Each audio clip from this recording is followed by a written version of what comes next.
చూడండి problem number 22. So వాడు ఇచ్చిన లెక్క ఇది, ఓకేనా. సో దీనికి అసింసిత పౌనపుణ్యాలు లెక్కించండి అన్నాడు, ఓకేనా. పౌనపుణ్యాలు, ఆశించిన పౌనపుణ్యాలు లెక్కించండి అన్నాడు. సో ఆశించిన పౌనపుణ్యం ఎలా లెక్కిస్తామంటే n into NCR into P to the power R into Q to the power n minus R. So ఇదంతా కూడా మనకి ద్విపద విభాజనం ఫార్ములానే. ఆ ద్విపద విభాజనం ఫార్ములాని ఇంటూ n చేత గుణిస్తాం అన్నమాట. ఇక్కడ n అంటే ఏంటి? పౌనపుణ్యాల మొత్తం. మనం ఇంతకు ముందు చేసినప్పుడు n ఈజ్ ఈక్వల్ టు పౌనపుణ్యాల మొత్తం అని చేసేవాళ్ళం కదా, విచ్ఛిన్న శ్రేణి అవిచ్ఛిన్న శ్రేణిలో. అలాగే ఇక్కడ n ఈజ్ ఈక్వల్ టు పౌనపుణ్యాల మొత్తం. సో వాడు ఇచ్చిన లెక్క ఇది, బొమ్మల సంఖ్య పౌనపుణ్యాలు, ఓకే. సో ఈ పౌనపుణ్యాల మొత్తము 97. దీన్ని ఏమంటాం మనం? n అంటాం. నెక్స్ట్ స్మాల్ n అంతా 5. 5 ఏంటి సార్? ఇక్కడ 1 2 3 4 5 6 ఉన్నాయి కదా, మీరు 5 ఎందుకు తీసుకున్నారు అంటే ఈ సున్నాని మనం లెక్కలోకి తీసుకోం, ఓకే. కేవలం 5 నాణ్యాలు మాత్రమే మనం వేసింది. అక్కడ లెక్కలు కూడా చెప్పాడు చూడండి. 5 నాణాలు ఎగరవేస్తే పడే బొమ్మల సంఖ్య. మనం వేసింది 5 నాణాలే. వాడు అడిగింది బొమ్మల సంఖ్య అడిగాడు. ఇక్కడ బొమ్మల సంఖ్య 0, ఓకే. దాన్ని మనం లెక్కలోకి తీసుకోం, మిగతావి 5. సో నాణాన్ని ఎగరవేస్తే, నాణాన్ని ఎగరవేస్తే బొమ్మ పడే అవకాశం, బొమ్మ పడే అవకాశం ఎంత చెప్పండి? ఒక నాణానికి బొమ్మ ఎంత? 1/2. దాన్ని మనం ఏమంటాం? పి అంటాం. P is equal to 1/2. Then బొమ్మ పడకపోవడం ఏమవుతుంది? బొమ్మ పడకపోవడం క్యూ అవుతుంది. Q is equal to 1 minus 1/2, that is equal to 1/2. So ఇప్పుడు ఇక్కడ n అంటే తెలిసింది, p అంటే తెలిసింది, q అంటే తెలిసింది. ఇక మనకి తెలవాల్సింది ఏంటి? r. r అంటే ఏంటి? వాడు అడిగిన క్వశ్చన్ ఏమన్నాడు? 5 నాణాలు ఎగరవేస్తే క్రింది దత్తాంశము నుండి ఆశించిన పౌనపుణ్యాలను గణించండి. ఆ పౌనపుణ్యాలకు సంబంధించినటువంటి విలువలు అంటే ఇవి. బొమ్మల సంఖ్య ఉంది చూడండి, ఇది r అంటే అస్సలు 0 బొమ్మ, ఒక్క బొమ్మ కూడా పడలేదు. ఒక బొమ్మ పడినప్పుడు, 2 బొమ్మలు పడినప్పుడు, 3 బొమ్మలు పడినప్పుడు, 4 పడినప్పుడు, 5 పడినప్పుడు, 6 పడినప్పుడు. అంటే మనకి మొత్తము r అనేది 6, సారీ 6 లేదు, ఓన్లీ 5. 1 0 1 2 3 4 5.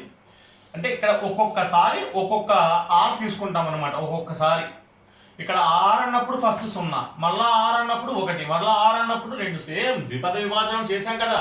కాకపోతే ఇక్కడ విభాజనాన్ని నిర్మిస్తున్నాం. విభాజనాన్ని నిర్మించాలంటే ఏం చేయాలి? దేనికి సంబంధించిన పౌనపుణ్యం దానికే లెక్కించాలి. కాబట్టి r విలువలని విడివిడిగా తీసుకుని లెక్కించాలి. So first r is equal to ఎంత? 0. r ఈజ్ ఈక్వల్ టు 0 అయినప్పుడు ఫస్ట్ r వాల్యూ 0 తీసుకుందాం. r ఈజ్ ఈక్వల్ టు 0 అయినప్పుడు ఫార్ములా ఏంటి మనకి? n into NCR into P to the power R into Q to the power n minus R. n ఎంత? 97 పౌనపుణ్యాల మొత్తం, capital N, into small n ఎంత? 5. C r ఎంత? ఇక్కడ 0, into p 1/2 to the power r 0 into q 1/2 to the power n minus R 5 minus 0. 97 into 5c0 1, nc0 is equal to 1, ఓకేనా. Into any power 0 that is equal to 1. దేనికైనా సరే power 0 ఉంటే దాని value కూడా 1. Into ఇది ఎంత అవుతుంది చెప్పండి? 1/2 టు ది పవర్ 5 మైనస్ 0 అంటే 5. అంటే 1/2 to the power 5. 1/2 to the power 5 అంటే ఏంటి? 1 to the power 5 by 2 to the power 5. దీనికి మొత్తానికి 5 కదా, కాబట్టి 1 to the power 5 by 2 to the power 5. 1 to the power 5 అంటే 1 బై 2 టు ది పవర్ 5 అంటే 32, ఓకేనా. So 97/32, 97/32 that is equal 3.0312 something. అంటే దీన్ని రౌండ్ అప్ చేస్తే దీని వాల్యూ ఎంత? మనం 3 తీసుకుందాం, ఓకేనా. Next r is equal to 1 అయినా, ఇప్పుడు r ఈజ్ ఈక్వల్ టు ఎంత? 1. అంటే r ప్లేస్ లో 1 ప్రతిక్షేపిద్దాం.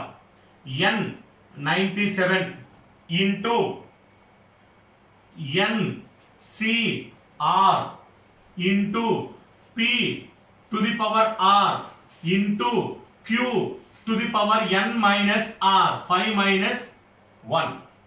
Then 97 into 5C1 is equal to 5. NC1 is equal to N.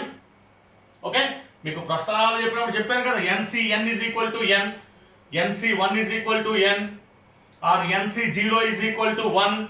Okay, so 5C1 అంటే కూడా మనకి ఎంత వస్తుంది? 5 వస్తుంది. Into 1/2 to the power 1 into 1/2 to the power 4. So 97 into 5 into భూములు సమానమైతే ఘాతాలు కలుపుకోవాలి అని చెప్పాను ఇంతకు ముందు. దెన్ 1/2 to the power 5, 1/2 1/2 1 4 అంటే ఇట్లా for example 2 square into 2 cube, దీన్ని మనం ఎట్లా రాసుకోవచ్చు? 2 to the power 5 రాసుకోవచ్చు. ఎందుకు? భూమి ఇక్కడ రెండే ఇక్కడ రెండే, ఆటోమేటిక్ గా ఘాతాలు ఏం చేస్తాం? కలిపేసుకుంటాం. ఓకే, సో అట్లా దీని value. Then 97 into 5, 97 into 5 405, 405 into 1/32, 405 into 1/32, that is equal to 15.15, or దీన్ని మనం రౌండ్ అప్ చేస్తే 15. ఓకేనా? నెక్స్ట్ ఇప్పుడు R is equal to 2. R is equal to ఎంత? 2. అంటే ఇప్పుడు R ప్లేస్ లో 2 తీసుకుందాం. N 97 into 5C2 into P to the power N, P to the power R into Q to the power N minus R. Then 97 into 5C2 is equal to 10. 5C2 is equal to enta? చూడండి, 5 into 5 factorial by 5 factorial by 5 minus 2 factorial into 2 factorial. N factorial by N minus R factorial into R factorial. 5 into 4 into 3 factorial, 5 లోంచి 2 పోతే 3 factorial into 2, ఇది cancel, 2 1 జా 2 2 జా, that is equal to 10. Okay, so 5C2 is equal to 10 into ఇదంతా చూడండి 1/2 square into 1/2 cube, sorry 5 minus 3 2. Okay, so ఇక్కడ R is equal to 2 కదా, R is equal to 2, 5 minus 2, that is equal to 3. Okay, R is equal to 2, N into NCR into P to the power R into Q to the power N minus R, 5 minus 2. So ఇప్పుడు ఎంత అవుతుంది? 970 into దీన్ని నేను ఎట్లా రాసుకుంటున్నాను చూడండి, 1/2 to the power 5. ఎట్లా వచ్చింది అది? ఇక్కడ 1/2 ఇక్కడ 1/2, భూములు సమానం కాబట్టి ఘాతాలు కలుపుకున్నా. అంటే 970 ఇంటూ 1/32, 970 ఇంటూ 1/32. సో దాని వాల్యూ ఎంత వస్తుందో చూడండి, 970 ఇంటూ 1/32 అంటే దట్ ఈస్ ఈక్వల్ టు 30.3125, 30.3125. దీన్ని మనం రౌండ్ అప్ చేస్తే 30. ఓకే, అలాగే R ఈజ్ ఈక్వల్ టు 3 అయినా, R is equal to 3. So ఇప్పుడు N 97 into N 5 CR 3 into P to the power R into Q to the power N minus R. Then 97 into 5C3 is equal to 5C3, 5C3 అంటే కూడా 10 వస్తుంది. 10 into 1/2 to the power 1/2 cube into 1/2 square. Then 970 into 1/2 to the power 5.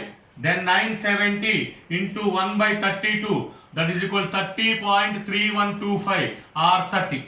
Same. Okay, R is equal to 2, R is equal to 3, రెండు కూడా ఒకటే. Next R is equal to 4, R is equal to 4 అయినప్పుడు N 97 into N అంటే 5 C4 into P to the power 4 into Q to the power N minus R. 97 into 5C4, 5C4 అంటే 5 into 1/2 to the power 5. మళ్ళీ ఎట్లా రాసింది చూడండి, 1/2 to the power 4 into 1/2 5 - 4 అంటే 1. 5 - 4 అంటే ఎంత 1. అంటే అప్పుడు భూములు సమానం కాబట్టి ఘాతాలు ఏం చేస్తున్నాను కలుపుకుంటున్నాను. లేదు సార్ మాకు కన్ఫ్యూజ్ అవుతుంది సార్ అంటే ఇంకో స్టెప్ రాసుకోండి. 1/2 to the power 1 అప్పుడు 97 into 5 97 into 5 485 485 into 1/2 to the power 5 then 485 into 1/32 that is equal to 15.15 r round figure చేస్తే 15. Okay then r is equal to 4 అయిపోయింది. నెక్స్ట్ ఏంటి r is equal to 5. Next r is equal to 5 అయినా so ఇప్పుడు r place లో 5 use చేయండి. n 97 into 5 c 5 into p to the power r into q to the power n minus r then 97 into ncn is equal to ఎంత ncn is equal to 1 into 1/2 to the power 5 దీని value 0 అంటే into 1 1/2 5 - 5 అంటే 0 1/2 to the power 0 is equal to 1 then 97 into 1/32 97/32 అంటే 3.03 are మనం round figure చేస్తే 3. Okay so అంటే ఇప్పుడు మనకి దాని వాల్యూస్ ఎంత వచ్చినాయి ఇప్పుడు ఆశించిన పౌనపుణ్యము is equal to okay first 3 తర్వాత 15 తర్వాత 30 తర్వాత 30 తర్వాత 15 తర్వాత 3. Okay so this is answer.